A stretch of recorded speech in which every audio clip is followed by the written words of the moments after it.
Don't know me. We are recording this meeting. I am one of the co-chairs of the Member Services Committee along with Matt Latham, who is up there but is leaving soon because he's got stuff to do. So he's leaving me in charge. It's like leaving your dad in charge to pack lunches. It's the same vibes. Um, Hey, I packed Today the we have, lunches. whenever my dad packed lunches, it was like a ring ding and a can of Coke. It was awesome. I loved it. So, I packed fine lunches. okay. Well, then it's a Bill Hughes packed lunch day, okay? Okay. So I just want to introduce Bennett, who is from Brodart. Bennett and I met at NJLA last year, actually, before all the poop went down, and he is here to talk to us a little bit about what Brodart is offering in terms of library vendors and stuff like that. So I'm assuming, Bennett, that you have like a little spiel you're going to go into. Yeah, definitely. Yeah, okay. And then we'll have some questions and answers. We have some questions that were advance requested, but you can always do it in the chat as well. So please feel free if you're thinking and doing your thing, like just throw it in the chat, okay? And please just again a reminder to mute yourself if you're not already muted, okay? Thank you. Cool. Thanks, Aaron. Appreciate it. And thanks, Matt, for however long you stuck around. I don't know. But anyway, thanks everyone for joining me today. I appreciate it. So I'll kind of just start off and talk about Brodart, what we're doing, how we're handling things, and this new world we find ourselves in. It's complicated, we'll say the least. We've been pretty busy lately, just dealing with new library requests and trying to onboard new customers and really, our biggest priority is to make sure that we don't overcommit ourselves. That's the last thing we want to do is make promises that we can't keep. We obviously have had a lot of libraries we've worked with for a long time, a lot of libraries within Buckles and different consortiums throughout Jersey, Stella, House Plus, different things. We work nationwide. So again, the main thing is to make sure that we don't overcommit ourselves and overpromise, and we want to make sure that we are still getting books out on time to our current library partners, as well as bringing on as many new library partners as we can. So that being said, there's been a few things that have happened since the Baker apocalypse is what I'm calling it. Really, first and foremost, there's been a lot of goalpost moving for us, and I've talked to Katie White a bit from NJLA because she used to work for Baker and Taylor, and she's kind of helped me bring in some of the different Jersey consortiums to talk to you guys. So really, when this whole thing went down, the Reader Link deal fell through, and that started to cause a bit of a rush of people coming to Brodart and a bit of a panic, wondering what's going to happen with Baker and Taylor. And I think it was about a week later, the news leaked on Reddit that they were going to close down on 12/31. So that was much more induced panic. I think Jersey, New York, states up there, you guys are definitely in a unique position because Baker was so ingrained up there for so long, particularly with the Bridgewater warehouse. So there's a lot of libraries that just had bought from Baker forever and didn't need other vendors because things were perfectly fine. And why order from another vendor when you've got a warehouse in New Jersey and a headquarters in New Jersey and everything was, hunky-dory and working pretty well. Then obviously Bridgewater closed down and that sort of caused some hiccups. I think that was maybe last summer that happened. And I think that's sort of where things started getting a little wonky for Jersey libraries. And then obviously now everything is completely different. We find ourselves in this interesting new library vendor world that we're in now. Um, so again, I'd mentioned some different moving goalposts. Really, the first one is just the budget requirements that we're looking at. We'd started off saying, you know, we expected there to be a bit of a rush and a bit of a flood of inquiries and business coming our way, but I don't think we expected it to be as much as it was. We just kind of got oversaturated with requests. I think all of the reps like me, we were working like 10 and 12-hour days just to try and stay on top of how many library inquiries were coming in and how many emails were coming in. Um, so we had originally said, we'll work with anyone, and then they changed it to a 50,000 budget, and then 100,000, and then finally it has moved up to where the goalposts seem to be staying right now to 150,000 book budgets. That's kind of what we're looking at working with right now, and again, I do want to reiterate this is for the remainder of 2025. I have heard that we're going to start to loosen things in 2026.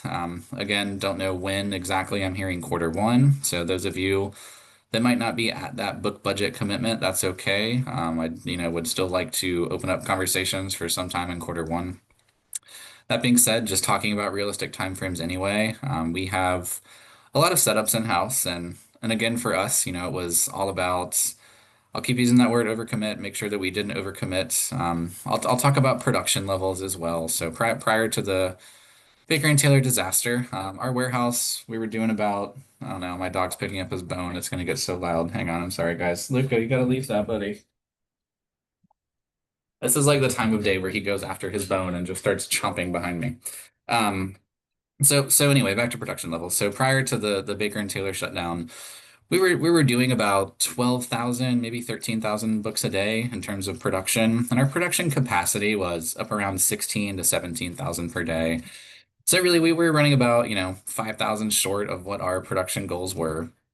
So from our perspective, what we were looking at is working with more libraries and bringing in more libraries, which is part of my job, just, going to conferences, visiting libraries, doing Zoom meetings, all this good stuff that I've been doing and trying to bring on more business.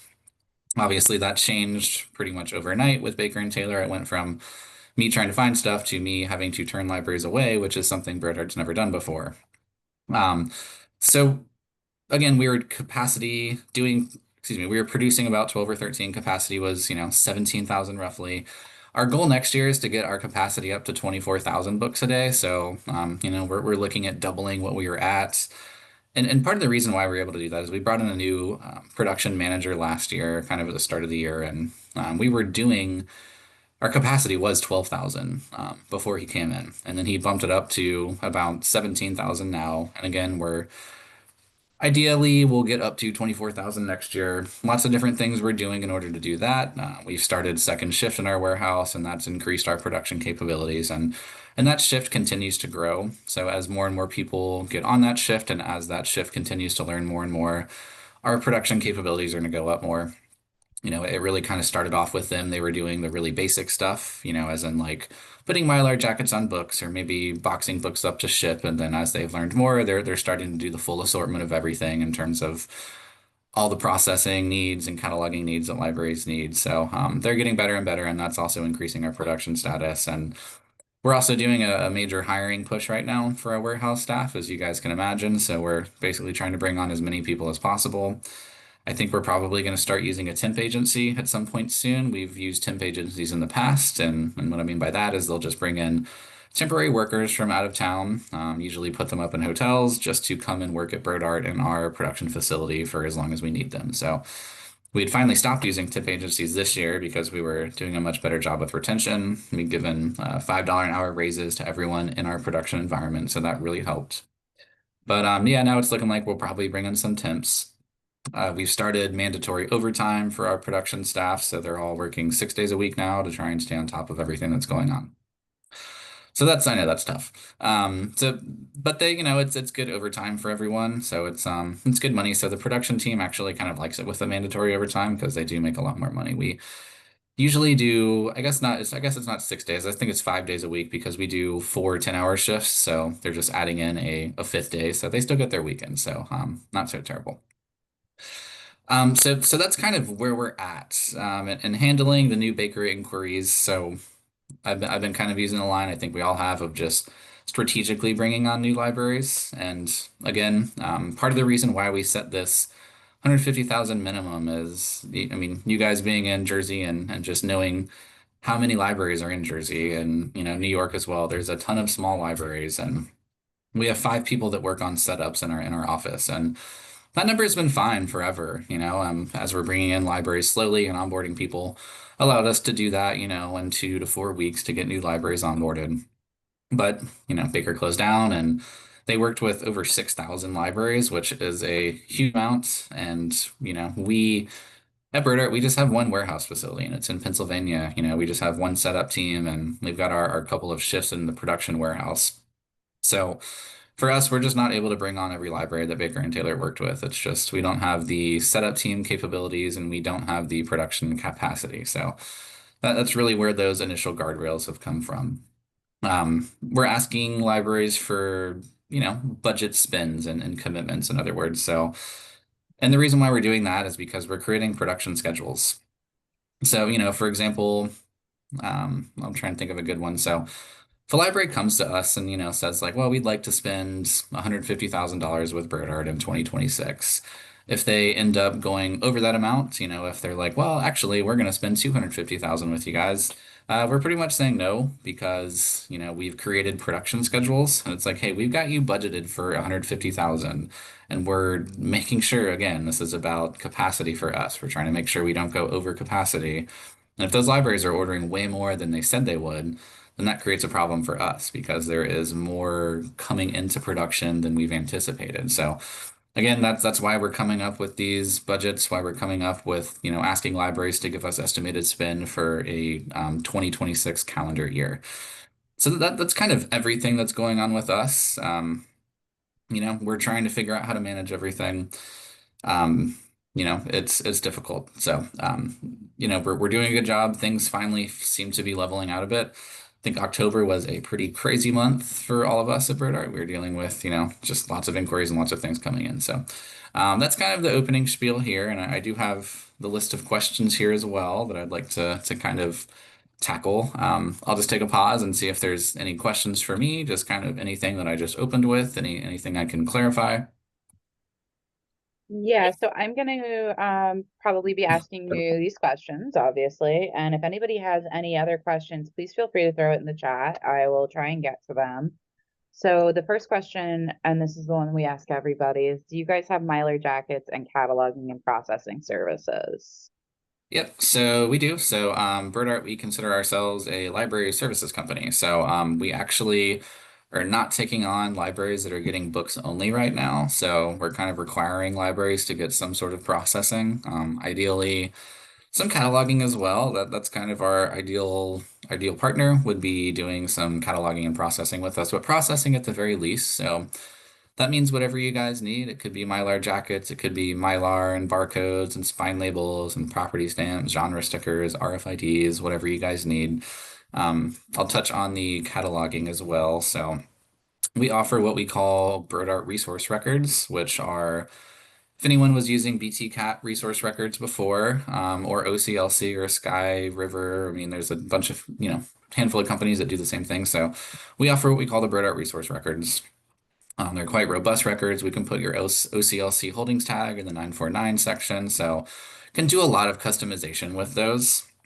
I'll kind of talk about a few different levels as well. So really your starting level is going to be what we call starter. That's going to be if you guys come in and say, well, we want to do, Mylar jackets, barcodes, and spine labels, and maybe like brief mark records.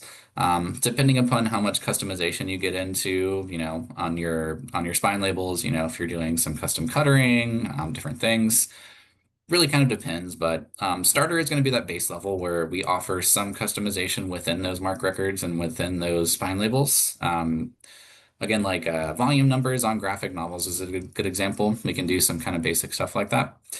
And then that's the opening level. And then you jump into Flex, which is kind of our mid tier. So we've got Starter, Flex, and then there's CBS, which if any libraries were doing Baker and Taylor CLS, CBS is the Brodart equivalent of that. So R stands for Complete Book Serve.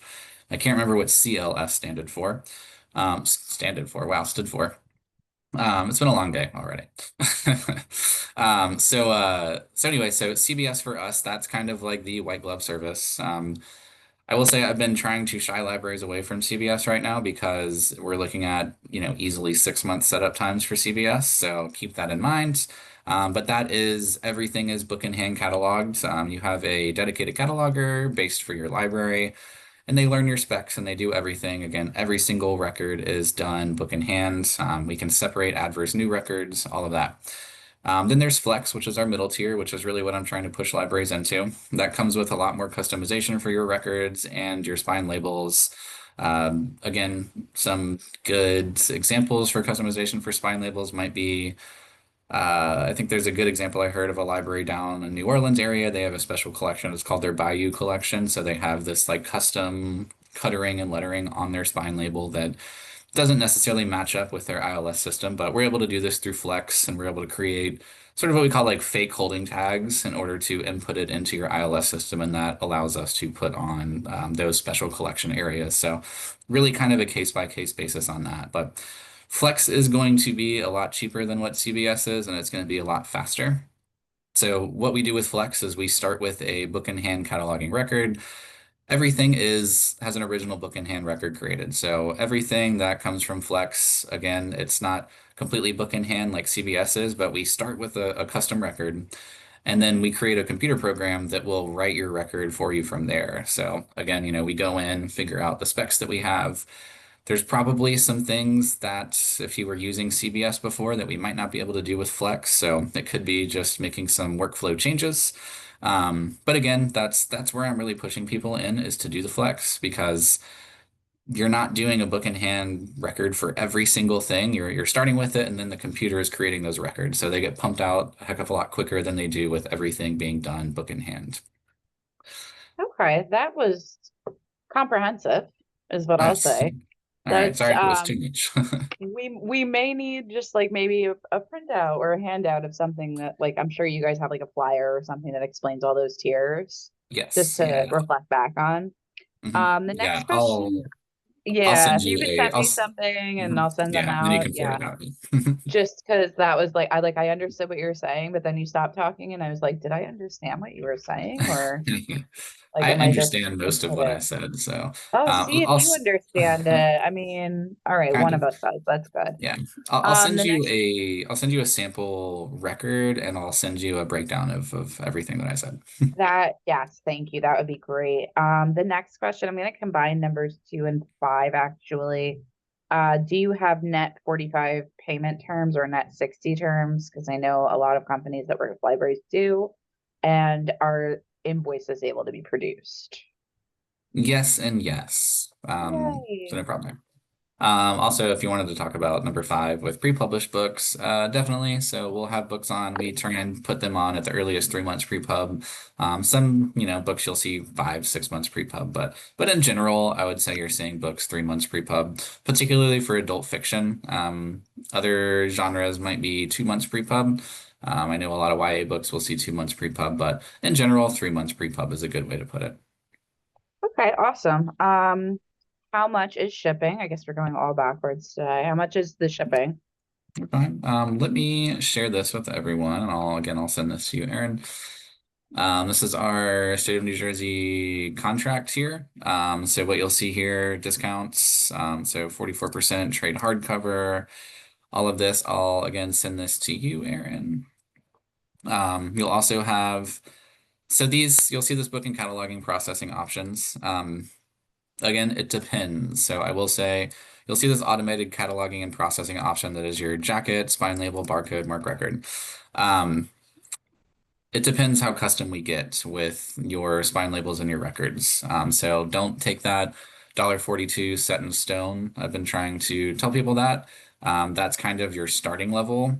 I would anticipate probably getting up closer to $2 for if you want to go jacket, spine label, barcode, mark record. I would assume closer to that level. If, again, it really just depends how much customization you guys have. And then you'll see down here the freight is 2%. And there's a Okay. minimum $2 per invoice. So one thing I tell Now, people, oh, go ahead, oh, sorry. sorry, go ahead. Yeah. So I was going to say one thing I tell people with the freight charges there. So invoicing, I know we touched on that briefly. Lots of different ways to do invoicing. So you can do invoicing per shipment. You can do consolidated invoicing daily, consolidated weekly. I typically, again, depends on how your library orders. So, let's say you have a couple of orders, I don't know, like 3 or 4 orders placed in one day. Um, maybe you don't hit that 2% with one order. Maybe for some reason someone places an order for like $50. You're going to have a $2 minimum shipping charge added to that. So I typically recommend if you want to do consolidated invoicing daily, then that's going to add everything together and you won't hit that $2 minimum charge. So kind of, think of it like this. If you have one order, it's 50 book, or excuse me, I don't know why, again, most libraries probably aren't doing orders for $50, but let's say you have, one order for 50 and another for 75. If they're invoiced separately per shipment, then that basically means you're going to get that $2 minimum shipping charge per shipment. So if you guys do consolidated daily, then those would get added together and it would just be 2%. So something to think about there. Again, not sure how every individual library's workflow is. If you guys are ordering $50 at a time or maybe not. So I just always like to point that out as something to consider as you're looking at invoicing options. I would one day like to have a $50 cart, but I don't think such a beast Yeah. exists for me, sadly. Yeah, I don't Um, think that's very common. I know you just brought up the shipping cost list there. I also saw there was the discounts there. Yeah, yeah. So can you go over those really quick and then also please send me that fantastic piece of paper that has all the information? Yeah, sure. So again, the really kind of, I think a lot of this is pretty straightforward. The one thing that I will mention is non-trade, because you'll see some of these asterisks right here sometimes as well. Um, so non-trade basically, sometimes publishers whose titles have limited volume might be put in this category at a discount of 10%.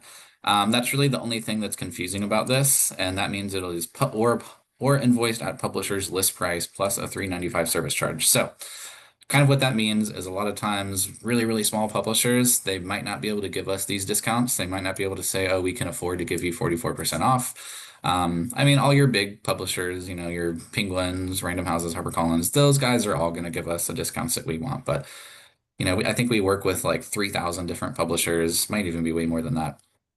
So sometimes those smaller guys will be like, well, we'll give it to you, you know, at the publisher list price, and then we just add a 395 service charge on there. So that might be the only thing that really gets confusing here, but I feel like everything else is pretty straightforward in terms of your discount structure.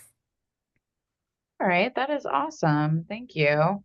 Hmm. Um, that was pretty much it for our questions. Does anybody have questions in the group chat or wants to chime in? Guys, really? I mean, I know it's after lunch. I know, but like it is Halloween. All right. I mean, because we have Halloween candy, so get that sugar going. Yeah. Jen Cullen at Hawthorne, girl, you just said Dewey. I need more than that.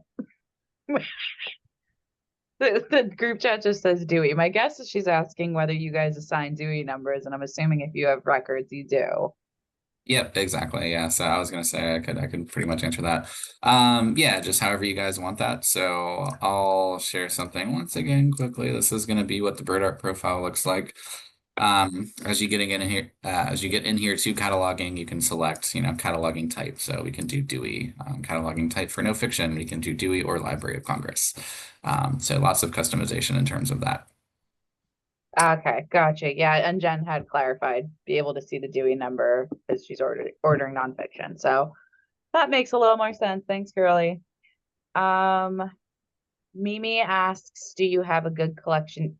Do you have good collection development tools or resources? I know Baker kind of spoiled us a little, especially with their things like automatically yours and different lists that they had. I know when I was in children's, I used to rely on their team lists because I had no idea what teens were reading.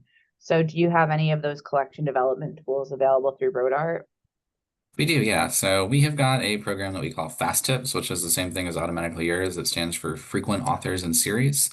So that works the same way as Automatically Yours does. You guys would just, determine what series and authors you want and determine frequency. You can do it based on authors. There's different categories: authors, inspirational authors, African American authors, and you can go into series. You can base it on individual series, or you can do it based on graphic novel series. So same types of things you guys were getting before.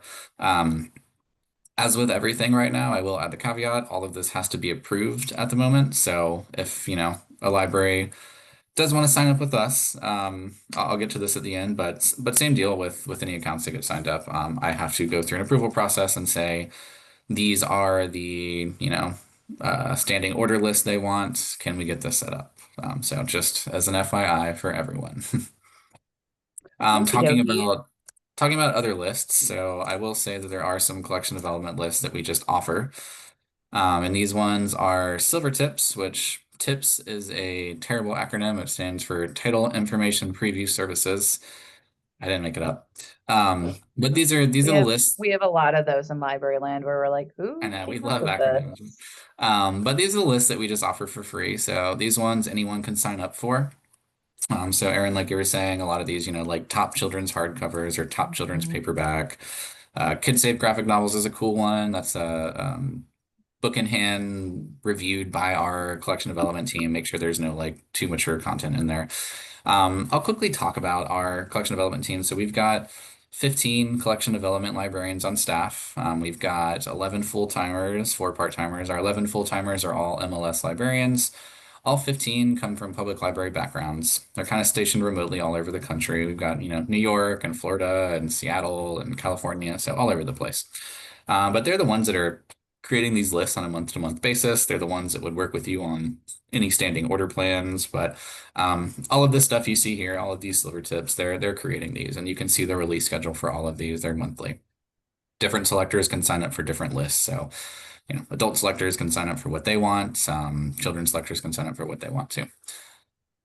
Okay, that's awesome.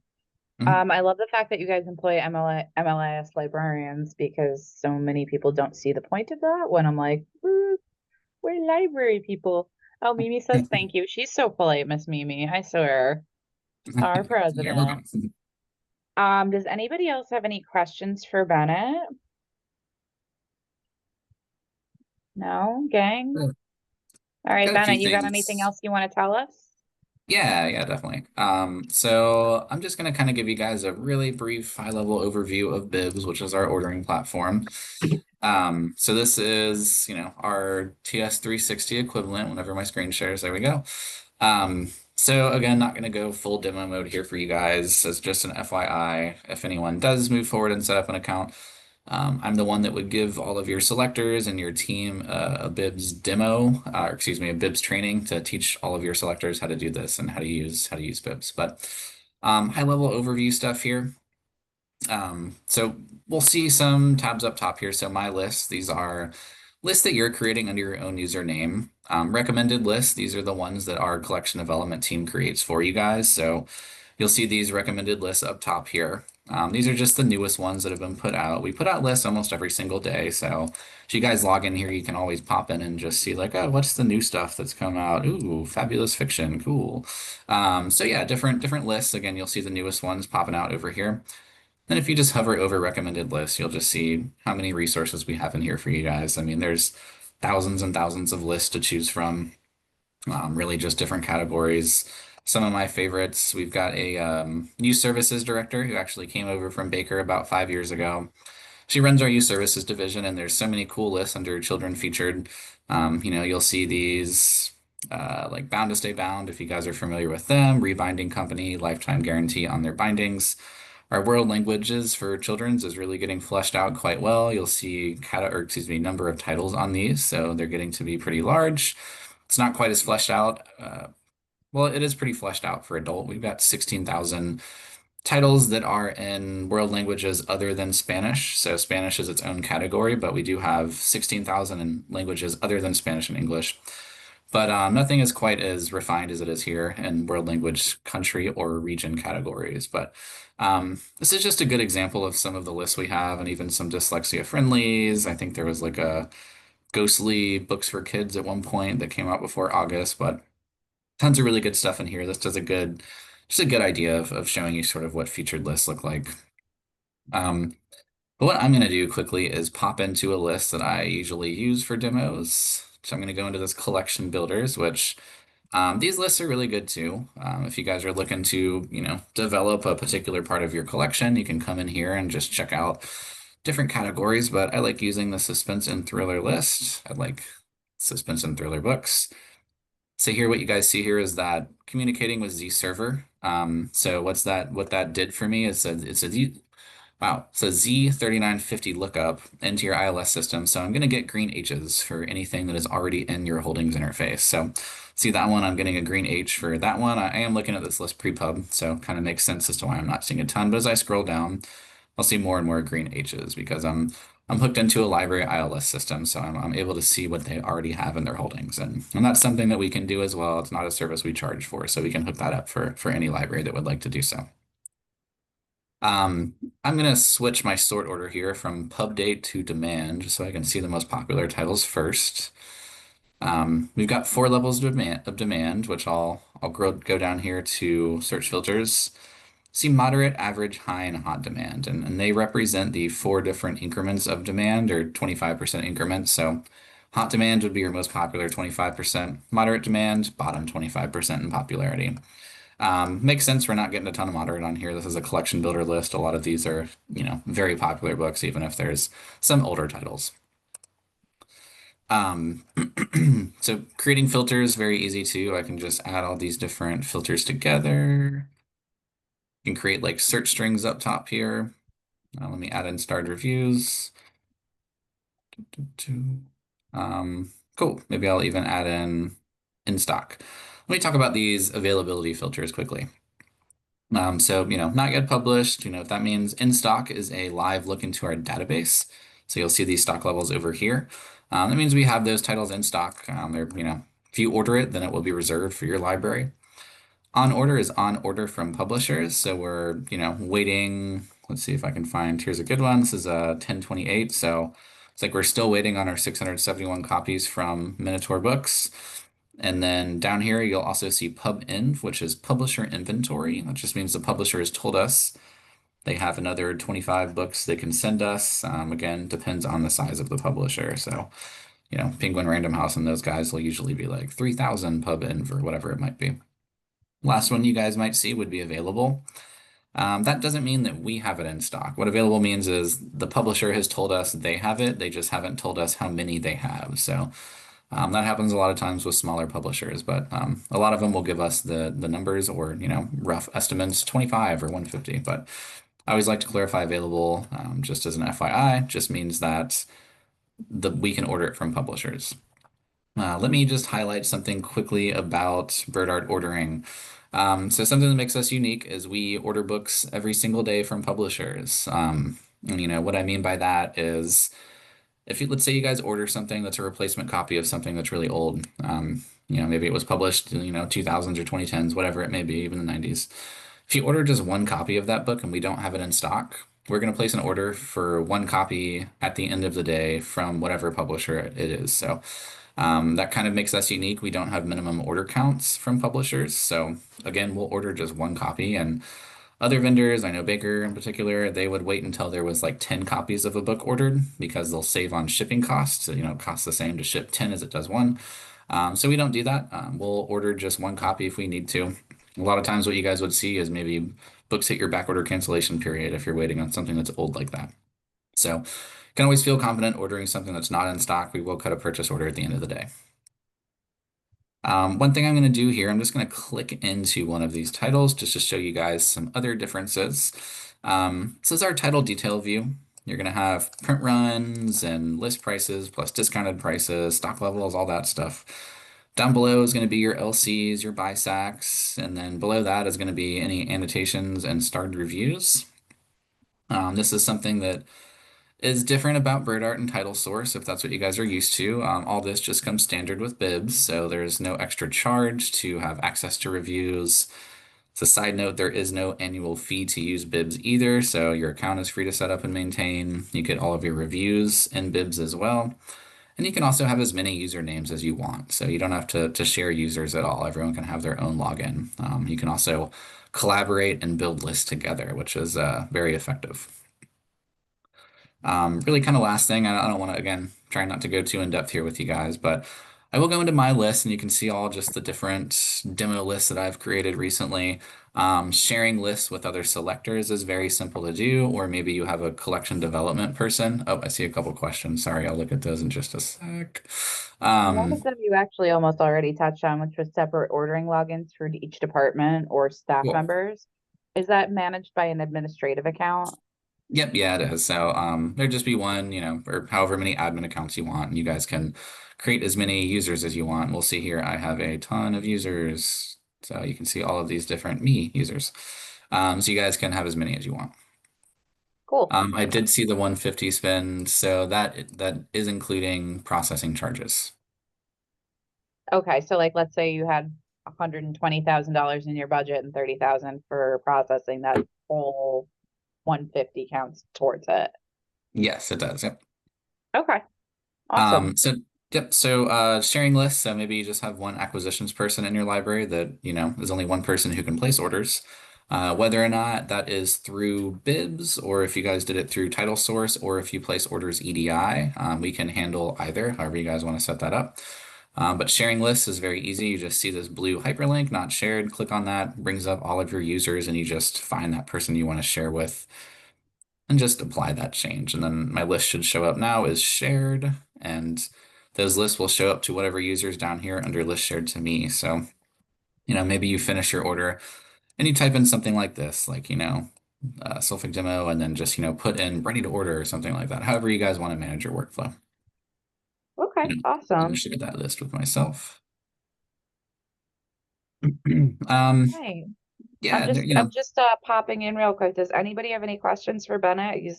This is a lot of information, but it's all really good information, so I'm very happy to hear it. But I just want to make sure that anybody that wants to ask questions can. So now's a good time. No? No questions? All right, go on with your bad self, Bennett. Let's go. cool. Yeah, really just kind of last things here, guys. Under advanced search, you can plug in up to 1,000 ISBNs at one time. Maybe you're working off an Excel sheet. You can just copy paste from that Excel sheet in there and do a search. And then, I guess I miskeyed one ISBN there, but I can add these to my list that I'm creating just very simply. I could just click all of these and we'll see my action is add to list. And my list name was a demo list I did earlier, but I can just select all those and click apply. And I already had all those added to my list. That is a good thing that I accidentally did. So this is telling me like, whoa, you have all of these already added to your list. Are you sure you want to add them again? Because I did this exact same thing earlier. So I'll say, no, let's do not add. But very That was easy actually to, one of my questions was the duplication because a lot of companies don't seem to have that. yeah, so that's a good duplicate check. And, one more time, I'm going to pop into this. Um, I didn't even talk about these. We talked about the green H's for your holdings. You'll also see these green L's, which indicate that another selector has added this to a list they're making. So if I click on this green L, I use this title like all the time, so I know it's on a bunch of lists. We'll see here the username, which is my username, the list name, and the date that that was created. So see that green L, you can click on it and see, whom in your library has added that to a list already. All right, we had a question in the chat from Sam that says, when checking the catalog, are you looking at the Mm. catalog as a whole or at individual libraries? I'm actually just going to ask for a little clarification on that because I'm not quite sure what we're asking there. Sam, did I you know, want to pop yeah, I on know. the call? Unless Bennett, do you know what? Yeah, so Sam, usually it's checking against the whole catalog. Depending upon how your library system is set up, I don't know. There can be some libraries within, if you're using a shared catalog through the consortium, there can be some libraries that we can link into individually. I personally don't know how that is set up, so that is something that I would just put onto my IT team and be like, "Hey, you guys figure this out," because I have no idea how to do that. I just know we can do it. Yeah, sometimes you don't need to know how the sausage gets made, right? Yeah, exactly. Yeah. And really last thing here, guys, just order history, which I don't have a history, but if I do, you'll see a box over here on the right side that'll tell you where everything is at. It'll tell you how many open titles you have, and then it'll tell you some different categories. It'll say in process, which is how many titles are on our production line. Those titles should ship out within a day or two or a few days, and then we'll say reserved, which is how many titles are reserved for your library. And those are, in stock that we have in our warehouse and they're just waiting their turn to enter production. It'll say on order, which is or how many titles are on order from publishers, and then it'll say how many are not yet published.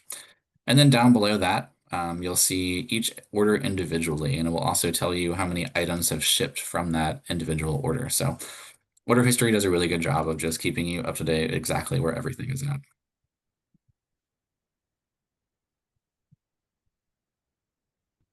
Cool. Well, I will stop Yeah. sharing this. Just pop back to this main screen and just ask if anyone has any other questions. I know that was kind of a lot with bibs and all that.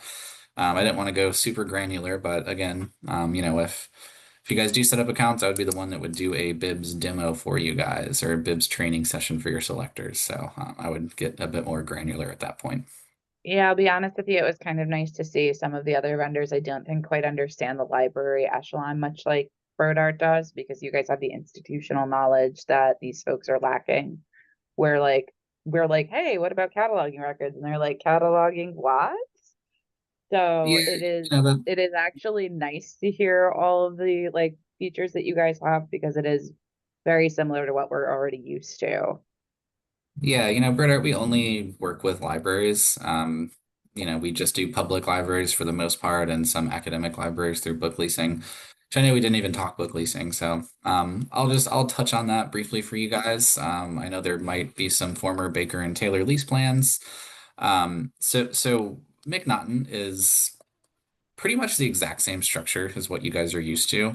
And for those who aren't used to book leasing or haven't heard about it before, what you do is you pretty much just decide on a plan size. So you say like what Baker and Taylor called them were credits. So, the Bird Art minimum plan is 30 allowances is what we call them, or what Baker and Taylor called credits per month for 360 per year. So, you would get those up front at the start of your subscription period, and you have 12 months to spend them out. Anything you don't use will roll over to the next year. So, same thing as with the Baker lease plan. You select a cutoff, which, for those who aren't familiar with that, a cutoff would be how much each allowance is worth for list price. So, what I recommend is like a $30 cutoff, which comes down to 18 and 95 cents per item that you're getting. Sorry, I'm seeing emails come through. So all McNaughton lease books, they come with a spine label, a barcode, a mark record, and a Mylar jacket. So this is probably going to be tough for people to see, but McNaughton books from the front, very normal. And then you have this green insert, which can either be green, orange, or white. Comes with your barcode, your library information, as well as your spine label on the back. And again, it has your Mylar jacket too. And like I mentioned, that does come with a fully custom mark record, so you guys can get all of that. Other highlights about that, you have shipping to and from the library is included. So whenever you guys are ready to send stuff back, we usually send like a stack of 10 UPS labels or so. And then apart from that, you also have a 20% retention. So 20% of what you lease, you get to add to your permanent collection. It's a 10% lost, damaged, or stolen clause built in as well. So there's an extra 10% in there for those books that magically never come back. And then apart from that, what other? Oh, so let's talk about speed. So that's going to be your biggest difference between what your Baker lease plan offered, even in Baker's, peak in their heyday, and what McNaughton does.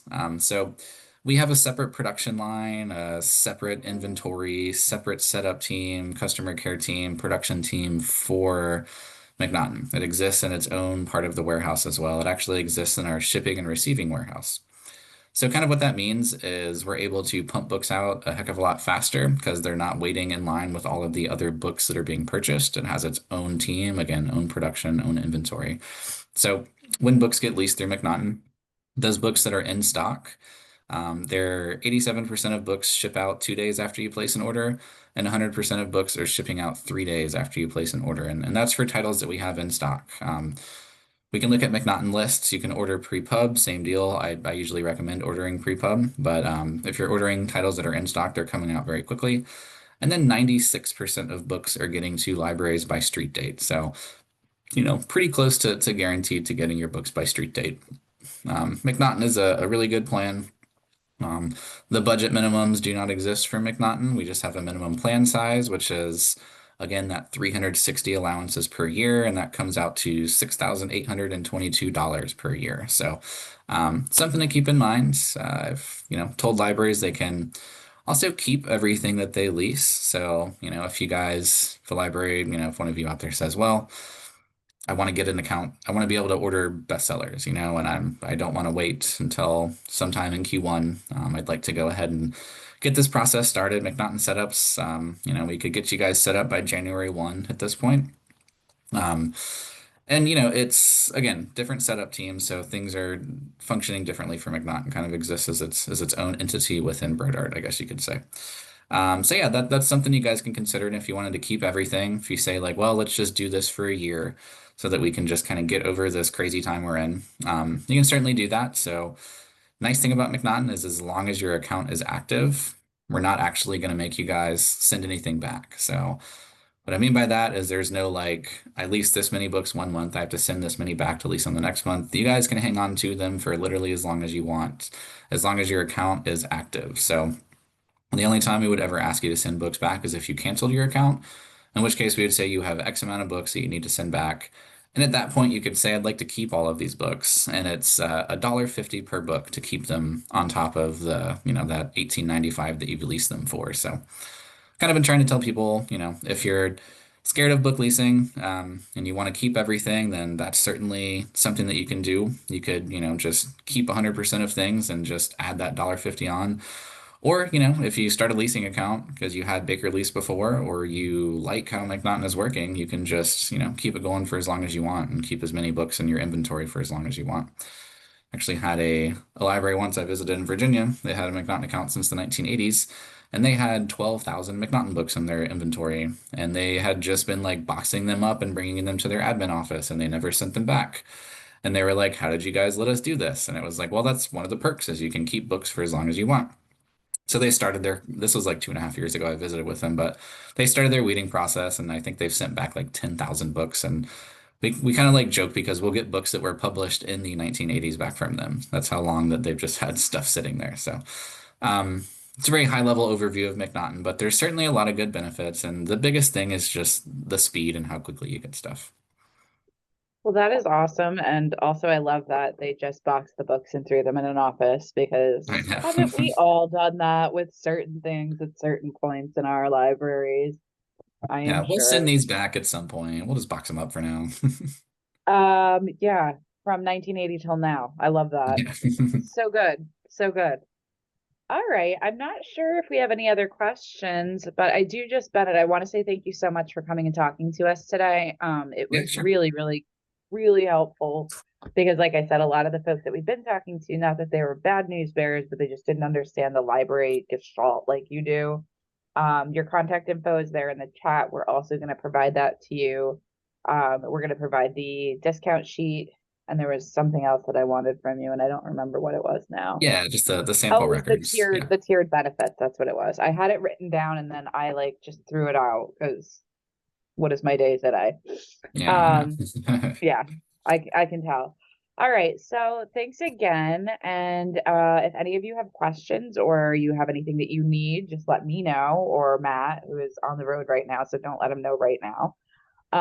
And we will see you at the next session, which I want to say is Midwest Library, but I will have to double check. Mimi's nodding. Thank you, Mimi. I Mhm. was like kind of not expecting to be moderating today, and I'm getting a cold, so I'm just like all over the place. So we will have that information out to you guys, and thanks for attending. And please remember to fill out the questionnaire when Darlene sends it to you, or else she'll be sad. Okay? All right, gang. Thank you so much. Have a good one. Well, thanks everyone.